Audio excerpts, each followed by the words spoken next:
great moments in Chicago, and winning Stanley Cups and clutch moments and different things like that. But going back there, first game, getting a breakaway in overtime, it was kind of a surreal feeling to know that I was going down on a breakaway to win the game, my first game back there. So obviously an exciting moment and something I'll never forget. Is that goal etched in memory? Yeah, I think so. Just obviously going back there for the first time, you never really know what your emotions are going to be, and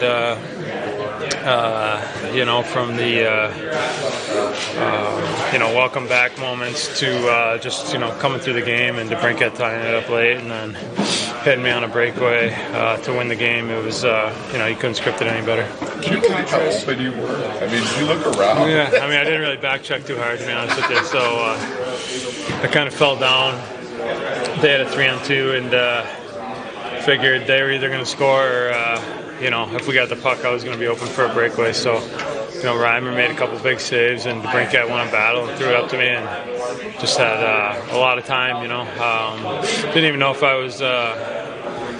If you watch the replay back, you can see I kind of looked back to see if there was any defenders coming or maybe someone else for a 2-on-0, but decided just to go myself, slow it down, and put it in. So that was a pretty crazy moment. How do you frame it now? Is it always special to go back to Chicago? Do you think it always will be? Have you moved on? How would you frame it? No, I think it'll still be special. Geez, so many great memories. Unbelievable moments. Some of great friends were made and relationships, and just so many memories. It seems like just yesterday you're getting drafted there, and the city was kind of overwhelming at first for me, especially being an 18-year-old kid, and then what we built there was unbelievable. So a lot of great memories. It would always be fun to go back, and even the summers too, just going back and seeing different people and spending some time there is always nice too. You still get a very warm reception from fans, regardless of whose jersey you're currently wearing? Yeah, I think so. I think kind of what we did there, especially from 2007, 2008 to 2015-16 was pretty special. We built something that you don't see too often. So it was fun to do it with that group and just that organization. That city was on fire when we were winning, so they got behind us. The fans were unbelievable. They always had my back there, which I'll never forget that either. So always fun going back and seeing different people that you knew and different fans, and obviously it's a little bit different. For me, last year going back there, I felt like a totally different rink, playing on the other side and being in a different locker room, and something that was just kind of unnoticeable to me. So nice to always get that first one out of the way, and the way it went, like I said, he couldn't script it any better. So it was a fun moment, and the team here is great about it too. Just being part of it, obviously wearing a letter for that game last year, and just the build up to it. The build up to it was fun to be a part of with this group too. How much do you follow them, and Bedard in particular? Because you were in his skates, basically. Yeah. A little bit. I was probably following a little bit more last year, especially when he was coming in and he was, this highly touted rookie, and just kind of wanted to see what he was all about, what the team was all about.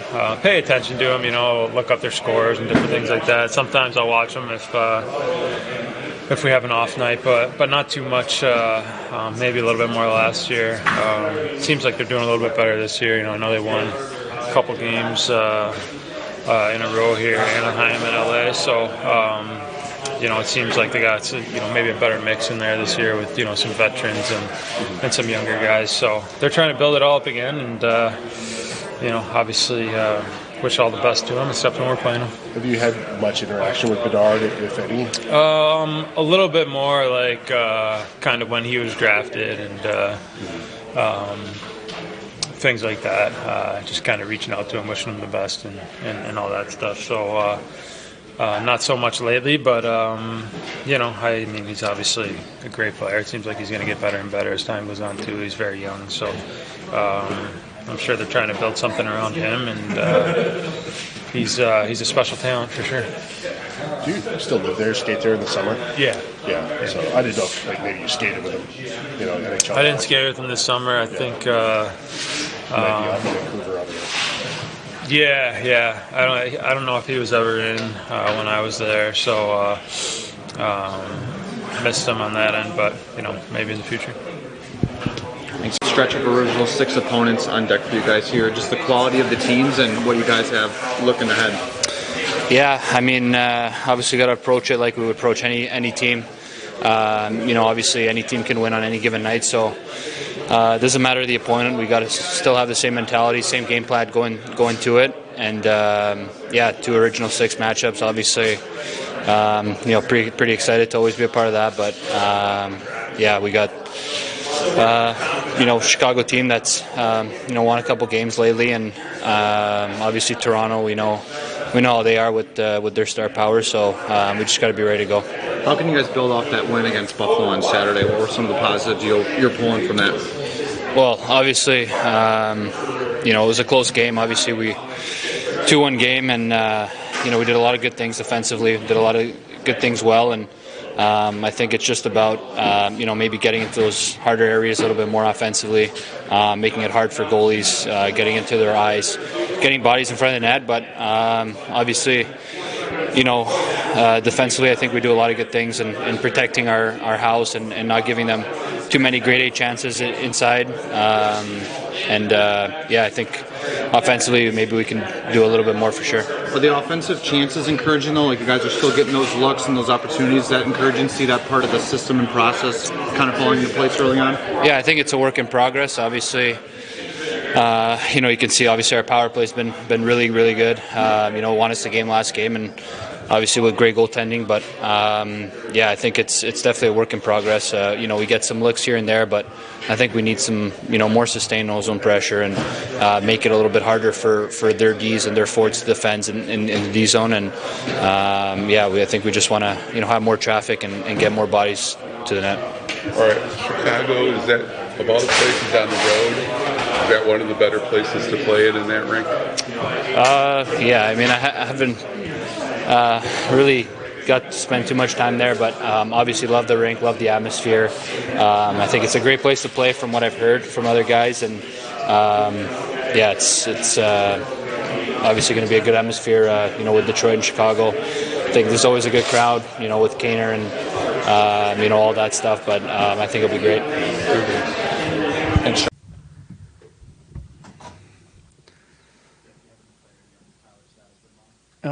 We're still probably going to go with the 12 forwards we had in our last game. Again, probably more to do with one of our more complete games.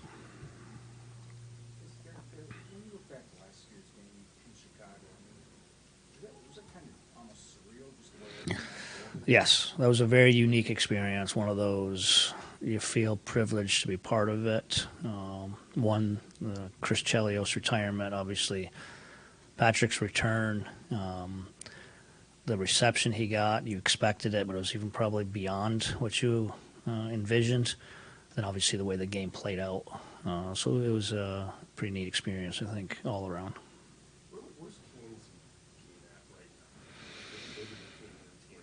Yeah, I mean, he makes plays. Obviously, our power play is clicking at a high rate right now. I think we're top third in the league, somewhere in that top 10.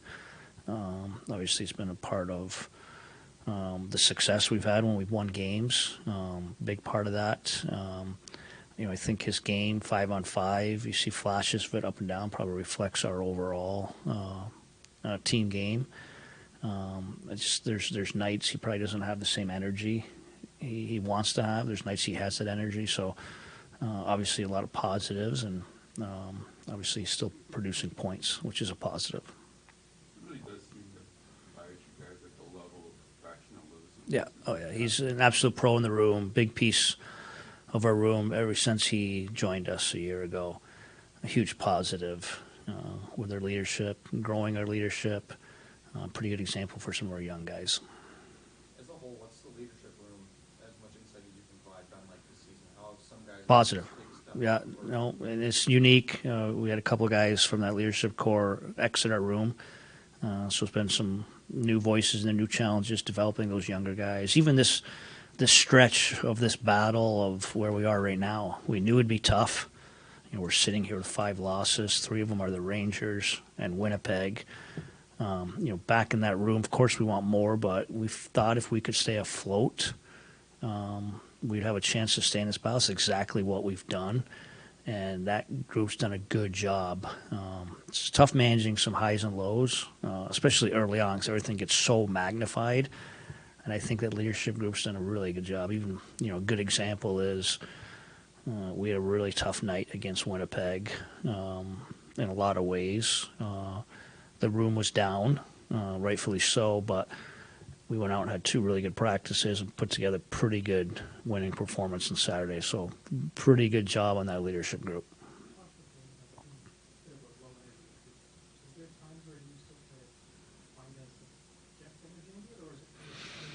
Yeah, be careful with the low energy. Just the personality of our room. It's interesting, even talking to some of our newer guys that have come in this room. It's maybe not been their role or their spot, give their opinions on the room, and it's just interesting. They're like, it's a professional room, it's a tight room, but it's an extremely quiet room. So I think you got to try to generate that energy, if you will.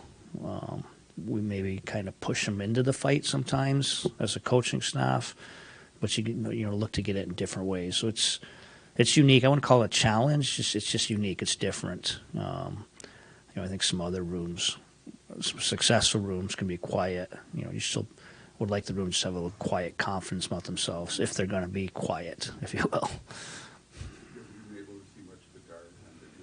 Oh yeah, of course. Just like a special player, talented. Watching their last game back, it was pretty impressive. They're on their heels for quite a bit of it, but then they didn't need much for offense. They scored, and then they kind of got some momentum.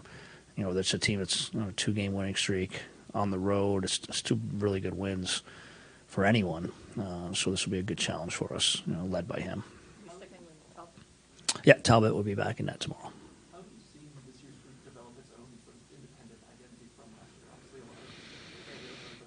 Yeah, that's a good question, especially with the emergence of our young guys. So it's probably back to where that leadership group is. I've been happy with it. Again, we've stayed in this fight through some early adversity. Again, we knew it was going to be difficult with our schedule, and the guys have stayed in the fight. It'd be hard to knock our battle and our fight.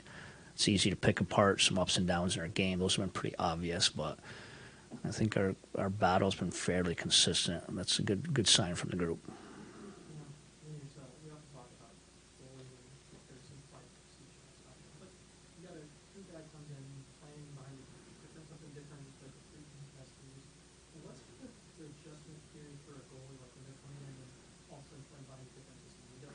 Yeah, good question. I think it's individual for each. Now, with that said, I think he's the type of goalie that most goalies are much better when they're seeing pucks and not playing east-west. But it was a conscious effort of us as a group to lessen that kind of workload, if you will. And even despite a lot of volume early on him, I think we've done a pretty good job with it. He's come out of some of those games very comfortable with what he faced, and sometimes it's just as simple as seeing pucks, not giving east-west, where we with rebounds.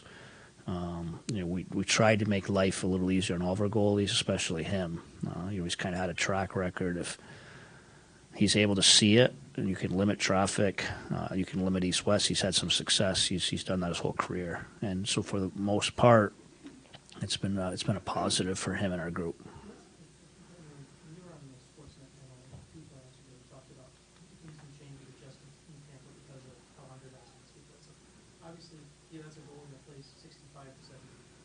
Yep. You've had 2 guys, you have 3 guys here.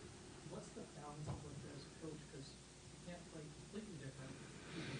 What's the balance? No, I think that's just how you create offense in today's NHL. It is so hard to create offense. And when we talk about us not giving up the rush, teams aren't giving up the rush. It's the reality. I think it's probably helped out a little bit with the analytics world. You just don't give up rush. You don't give up grade A's. You don't give up east-west. And it sounds like common sense, but I think teams are very conscious. How do you create offense? You have to create some half-court offense, zone offense, and it's all about just being on the goalie and just taking his eyes, taking his vision. Maybe that point of emphasis is a little more on the best in the world, those world-class guys, because it's really hard to beat them. But I still think it's the same formula, whoever's in net. If you can take his eyes, flash screens, and it's not even so much if he doesn't see the first, having him slowly react to a rebound. It's just you got to be able to get in those hard areas, create offense today, and something we're trying to do. Yeah, it was get one end of it where it was common sense, and of course when you get the other end, it's all part of it. We're leaning towards the same six again. And again, very comfortable with all 7 of our D. You kind of just maybe a little rhythm and opportunity after a pretty good team win. Thanks, guys.